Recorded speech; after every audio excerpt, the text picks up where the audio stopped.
Nous sommes à la fin des années 80. Patrick Bruel sort un premier single, puis un autre. C'est le début d'un phénomène. Des centaines de milliers de fans, des concerts à guichets fermés, pendant lesquels il n'a même pas besoin de chanter. Le public le fait pour lui. Les gens s'évanouissent. C'est le début de la Bruelmania. Martine a découvert Bruel en 1979. Pendant 40 ans, elle l'a suivi partout. Au cinéma, en tournée ou encore au théâtre.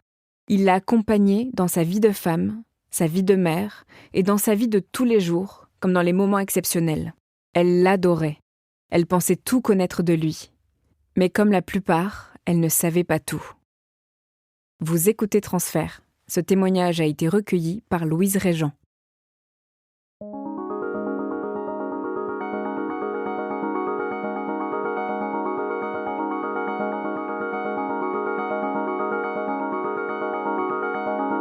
J'ai 64 ans, je suis née en 1961.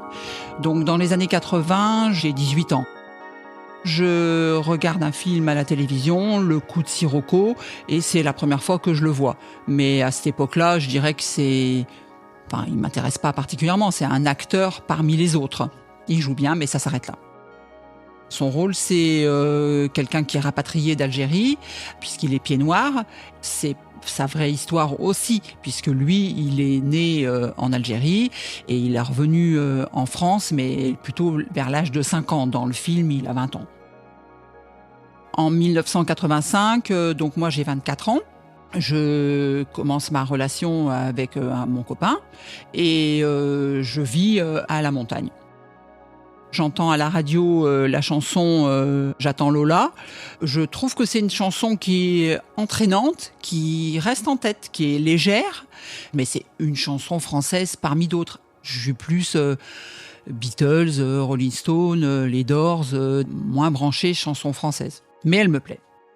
Je comprends que c'est l'acteur que j'avais vu dans Le Coup de Sirocco et que j'avais trouvé plutôt bon acteur et plutôt mignon. C'est Patrick Bruel. En 1989, donc j'ai 28 ans, j'ai un petit garçon.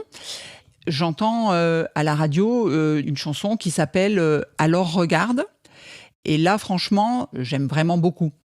En fait, dans « Alors regarde », pour moi, il essaye de faire passer un message comme quoi on vit dans un monde déjà compliqué, qu'il faut garder l'espoir malgré tout. Et ça me parle énormément parce que j'ai pas particulièrement de difficultés familiales à ce moment-là, mais je suis une jeune maman avec les difficultés d'une jeune maman et d'un enfant qui ne dort pas la nuit. Donc j'achète l'album et je l'écoute tout le temps. Il y a beaucoup de chansons dans cet album qui, pour moi, transmettent un message. Casser la voix, où il parle du besoin de crier sa colère et son mal-être. Et ça, c'est vraiment des choses qui sont... ça fait écho à mon ressenti. En fait, on a à peu près le même âge et forcément, on doit vivre à peu près les mêmes choses. Lui, à cette époque-là, il n'a pas d'enfant, mais les difficultés de la vie que tout le monde peut rencontrer. En fait, c'est là vraiment que je découvre Patrick Bruel et vraiment, je me dis, je veux aller le voir en vrai. On est en 1991. Mon copain, qui est devenu mon mari entre deux et le père de mon fils, il aime bien aussi. Alors, il est loin d'aimer autant que moi, mais il aime bien. Il dit, OK, on prend des places pour le concert de Grenoble. Des concerts, c'est pratiquement le premier que je vais voir avec mon mari. Et pour moi, c'est pas quelque chose de commun. Aller à un concert, c'est un événement. Je le vois arriver sur scène avec ses cheveux longs, son bandana, le fameux bandana noir, son impair. Il a un look pour moi incroyable, une guitare à la main, autour du cou. Et il y a un truc qui se passe. Parce qu'il a un charme fou, une énergie mais incroyable, un charisme incroyable. Là, vraiment, c'est là qu'il y a une espèce de révélation. Et là, oui, je tombe sous le charme. Je deviens vraiment fan.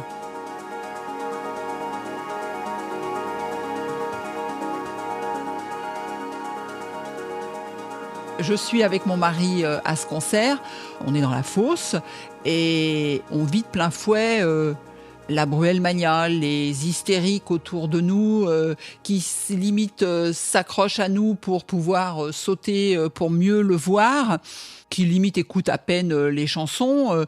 Moi, je suis pas dans ce style-là. Je suis vraiment fan du message qu'il fait passer. Et je suis vraiment admirative de l'énergie. Il court dans tous les sens sur la scène.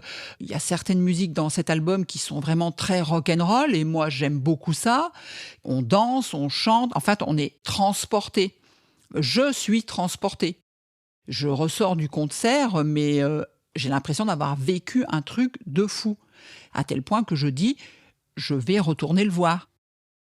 Je retourne le voir à Chambéry avec des amis et je revis une deuxième fois un concert incroyable. Il y a des chansons que j'aime beaucoup qui bougent énormément, mais au niveau des paroles, mes chansons préférées, c'est Combien de murs, qui est sorti en 1994, donc sur un autre album.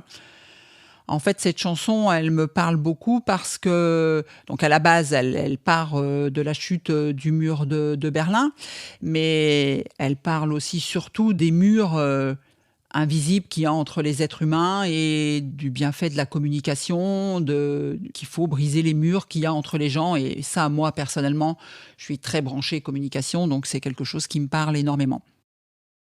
Il y a une autre chanson que j'aime énormément, qui sort en 99, qui s'appelle Ellie.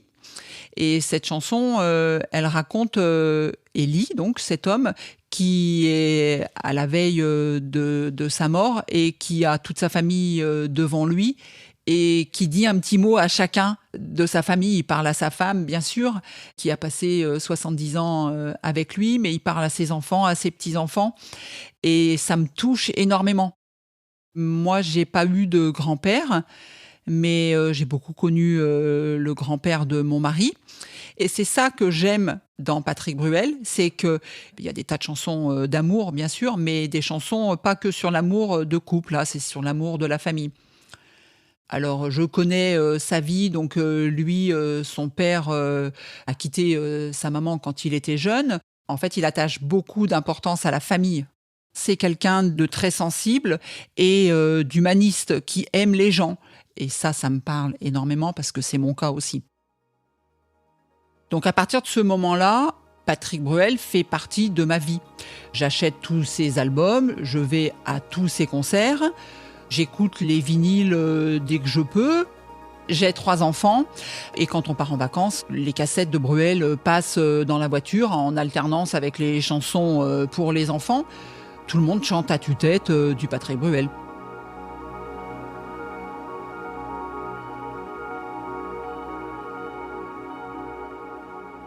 Je suis tout ce qu'il fait au niveau cinéma.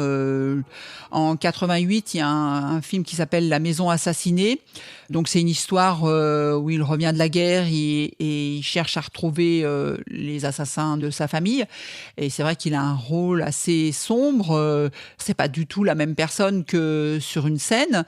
Et je trouve que c'est un très bon acteur. Et puis un film que j'adore, c'est Le Prénom. Et là, moi, j'adore le théâtre. Quand il y a la pièce de théâtre qui sort en 2012, en fait, j'entraîne une partie de ma famille à Paris pour aller le voir au théâtre. Donc là, j'adore. Mon entourage, que ce soit mon mari, mes enfants, mais ma famille autour, tout le monde sait que je suis fan de Patrick Bruel. Et j'en suis fière, j'ai aucun problème avec ça. En 2010, je discute avec une amie d'un collègue de travail, une jeune femme. Elle est hôtesse d'accueil dans des événements artistiques divers. Et quand elle apprend que je suis fan de Patrick Bruel, je la vois un petit peu tiquer. Donc j'essaye de creuser un peu. Et à ce moment-là, elle me dit qu'elle l'a rencontré, qu'il l'a dragué très très lourdement, en insistant. Elle me parle pas du tout de choses plus graves, elle me dit juste qu'il a été très lourd avec elle. Et j'avoue que je ne prends pas ça vraiment au sérieux. Je dis, oh bon, voilà. Je ne dis pas que ce n'est pas vrai, mais j'ai du mal à y croire. Pendant 40 ans, je suis fan de Bruel. Mais je suis pas une fan hystérique, c'est-à-dire que je n'hurle pas le fameux Patrick avec 10 i de la Bruel Mania. J'ai pas de poster, j'ai pas de goodies. Enfin voilà, je n'attends jamais à la sortie d'un concert ou d'une pièce de théâtre pour l'attendre, lui faire signer un autographe ou quoi que ce soit. Non, je suis pas ce genre de fan-là. Mais j'achète à chaque fois que je vais à un de ses concerts un t-shirt que je ne porte pratiquement jamais, peut-être plus pour aller faire du sport ou pour me balader, mais je ne vais pas me promener dans la rue avec écrit Patrick Bruel en gros sur mon t-shirt. Non, ça c'est pas moi. Je suis fan de l'artiste. J'aime aussi beaucoup la personne, ce qu'il représente et ses idées politiques rejoignent les miennes. Il prend position à plusieurs moments contre l'extrême droite. Il participe de façon régulière au Resto du Cœur. En 2020, pendant le Covid, j'aime son attitude sur les réseaux sociaux parce que, comme tout le monde est privé de concerts, une fois par semaine, il fait un direct où il chante des chansons, les gens interviennent, lui laissent des petits commentaires, lui demandent des chansons et tout. Et lui, il est comme nous, il est enfermé chez lui et il essaye de partager une partie de sa vie et je trouve ça vraiment sympa. Et c'est ça que j'aime, c'est que j'ai l'impression de le connaître. Alors, je sais très bien que je ne le connais pas. Je sais très bien qu'il ne fait pas partie de ma famille ni de mes amis. Mais il fait partie de ma vie et quelque part, tout ça, ça renforce l'image d'un homme profondément humain et engagé. Et j'aime cette image-là. Puis en 2020, ma belle-fille, qui a à l'époque 20 ans, me dit qu'elle ne comprend pas comment je peux être fan de cet homme-là, qu'il a beaucoup de casseroles aux fesses, que dans le milieu, il se dit qu'il a violé des femmes, que l'année précédente, il y a des masseuses qui ont porté plainte contre lui et qu'il ne peut pas être tout blanc. Je lui dis d'accord, ok, je comprends, mais les plaintes de ces masseuses, elles ont été classées sans suite, donc peut-être que tout simplement c'était pas vrai, peut-être que elles cherchaient juste à faire le buzz, à se faire connaître. J'avoue que je n'y crois pas. En fait, moi je me dis que ça ne peut pas être vrai, c'est impossible, pas lui, pas cette personne que j'admire depuis si longtemps, c'est pas possible.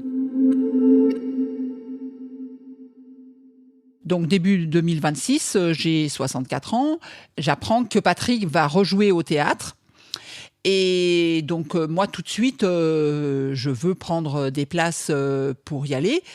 Mon fils et ma belle-fille habitent à Paris maintenant. Quand nous allons à Paris avec mon mari, on va souvent voir des spectacles et en général, on prend des places pour nous et puis pour eux. J'appelle mon fils et ma belle-fille et je leur propose de prendre des places. Et ma belle-fille me dit que non, elle ne veut pas aller voir Patrick Bruel au théâtre. Et je ne comprends pas très bien pourquoi. Et elle me dit non, pour moi, c'est un pervers. Il est hors de question que j'aille le voir au théâtre. Elle ne veut pas y aller. Mon fils suit aussi. Non, ça me pose pas particulièrement de problème. J'avoue que je ne comprends pas, mais voilà, bon, c'est leur choix. Je prends quand même des places pour mon mari et moi. Dans la foulée, j'apprends sur les réseaux sociaux qu'il va faire un concert-événement pour célébrer les 35 ans de la fameuse tournée « Alors regarde ». Donc au départ, il n'est question que d'un ou deux concerts à Paris.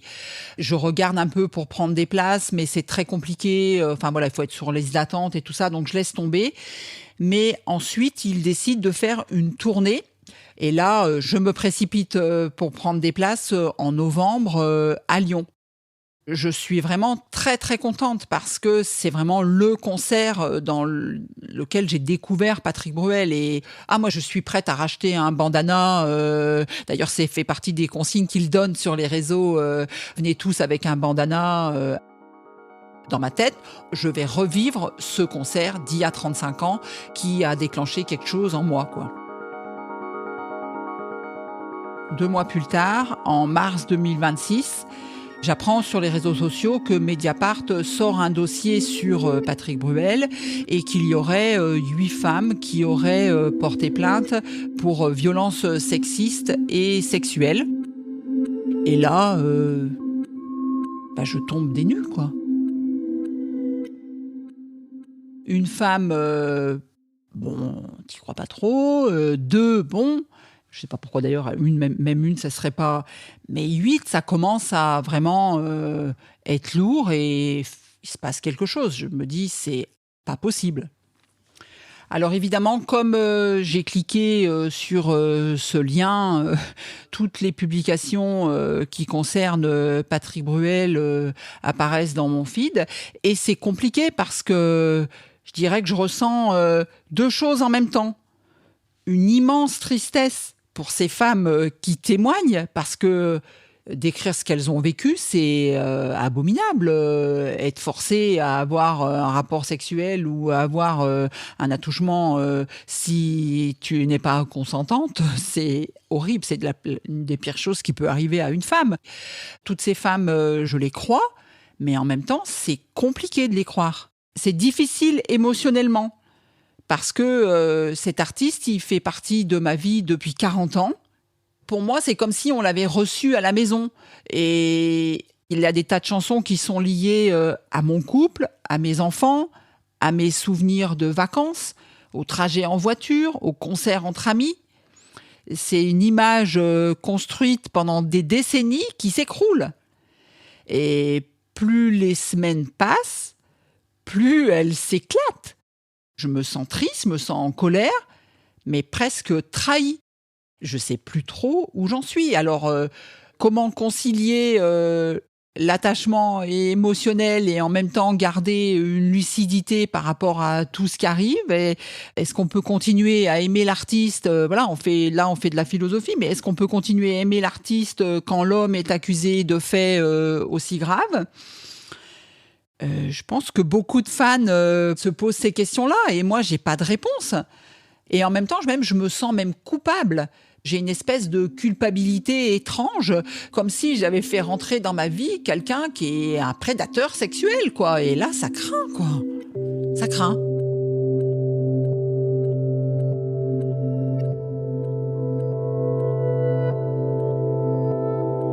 Donc en mars, quand tout ça éclate, avec mon mari, on se pose la question. J'ai des places pour aller le voir au théâtre à Paris, donc en avril, et j'ai des places pour aller le voir en concert à Lyon au mois de novembre. On décide d'aller le voir quand même au théâtre. Donc je parle à mes proches que je vais aller le voir au théâtre et certaines personnes me disent « Ah bon, t'y vas quand même malgré toutes ces histoires ?» Oui, nous on dit « Oui, on y va. On va voir une pièce de théâtre, on aime le théâtre, il n'est pas tout seul sur scène. » Donc on décide d'y aller. La salle est pleine. Moi, je me dis que je vais mettre cette histoire-là au fond de mon cerveau et juste regarder la pièce de théâtre. Mais c'est pas possible. Parce que dans la pièce de théâtre, à un moment donné, ça parle d'amour, de relations humaines entre un homme et une femme. Et là, le petit cerveau, il fait « ah, clac, clac ». Et il y a des petits rappels. Et du coup, je n'apprécie pas la pièce de la même façon que je l'aurais appréciée s'il n'y avait pas eu toutes ces histoires-là. Donc, à la fin de la pièce de théâtre, tout le monde applaudit, il y a des rappels, tout le monde se lève et tout ça.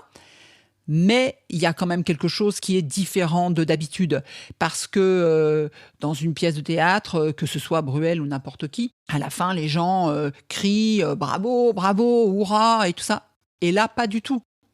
Les gens applaudissent, les gens se lèvent, il y a des rappels, mais il y a un malaise. Je ne sais pas si c'est moi qui ressens ce malaise ou si c'est la salle entière. Et je n'ai pas encore parlé avec mon mari, donc je ne sais pas ce que lui en ressent. Mais quand on ressort, on se regarde et on se dit « c'était bizarre quand même ». Ouais, c'était bizarre.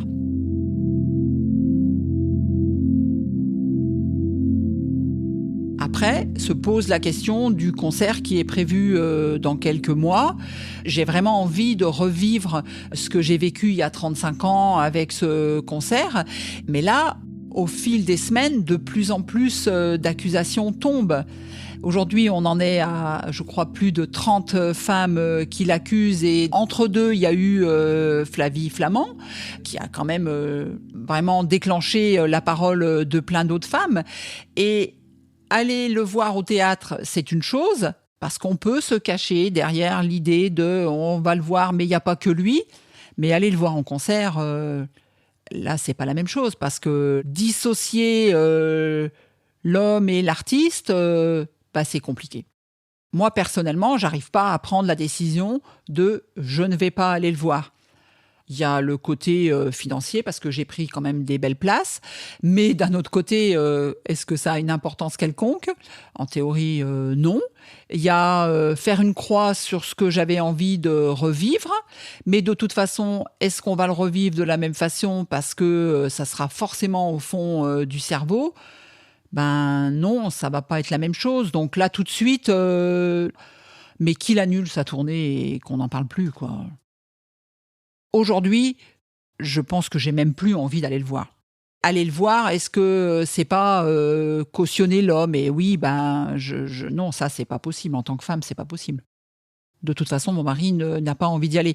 Il me l'a dit, si tu décides d'y aller, j'irai avec toi. Mais non, j'ai pas envie d'y aller. Non.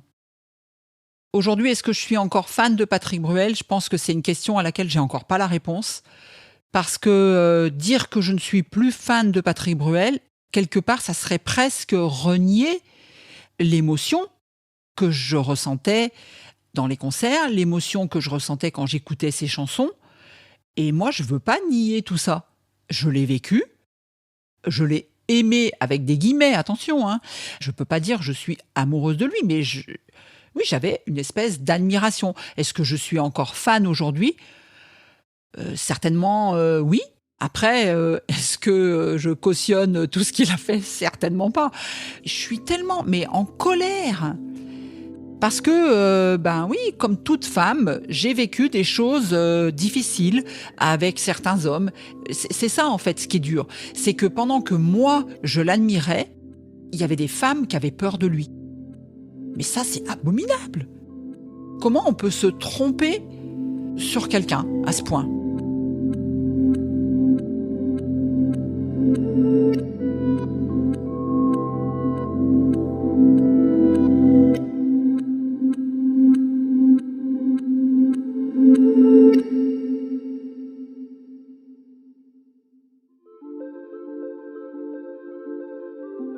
Vous venez d'écouter Transfert. Ce témoignage a été recueilli par Louise Régent. Transfert est un podcast produit par Slate. Direction et production éditoriale, Sarah Koskiewicz et Benjamin Septem-Ours. Chargée de production, Astrid Verdun. Chargée de post-production et habillage musical, Mona Delahaye. L'introduction a été écrite par Sarah Koskiewicz et Benjamin Septem-Ours. Elle est lue par Aurélie Rodriguez. Retrouvez Transfert tous les jeudis sur slate.fr et sur votre application d'écoute préférée. Découvrez aussi Transfert Club, l'offre premium de Transfert. 3 fois par mois, Transfert donne accès à du contenu exclusif, des histoires inédites et les coulisses de vos épisodes préférés. Pour vous abonner, c'est simple, rendez-vous sur slate.fr/transfertclub. Vous pouvez aussi vous abonner à notre newsletter, notre compte Instagram et rejoindre le Discord de Transfert. Toutes les informations nécessaires sont disponibles dans la description de l'épisode. Pour proposer une histoire, vous pouvez nous envoyer un mail à l'adresse transfert@slate.fr.